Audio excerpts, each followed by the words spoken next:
मतदार याद्यांमधल्या घोळाच्या चौकशीचे निवडणूक आयोगाकडून आदेश. विरोधी पक्षांनी समोर आणलेले सारे घोळ तपासले जाणार.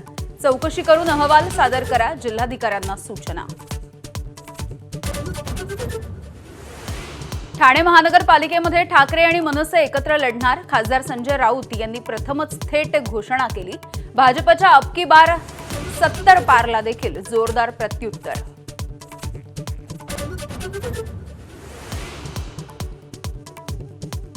नागपूरमधील अफाट मोर्चानंतर भीतीपोटी भाजप भुजबळांना पुढे करून आपल्यावरती टार्गेट करायला सोडलं जातंय.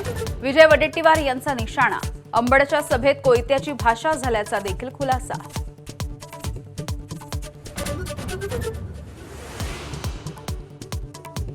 विखेंनी विखार पसरवला, आम्ही त्यांना सोडणार नाही. ओबीसी मेळाव्यातून भुजबळांचा थेट सरकारला घरचा आहेर. भुजबळांची भेट घेऊन गैरसमज दूर करणार, विखे पाटील यांची प्रतिक्रिया.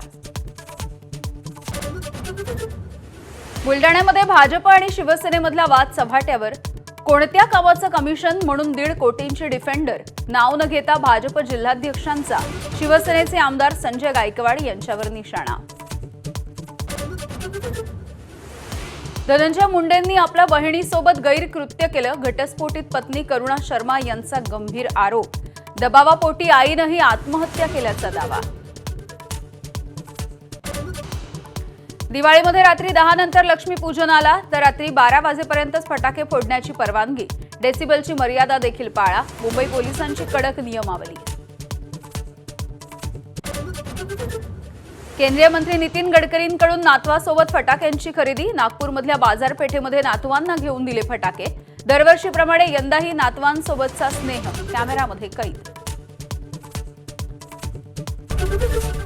एबीपी माझा, उघडा डोळे बघा नीट.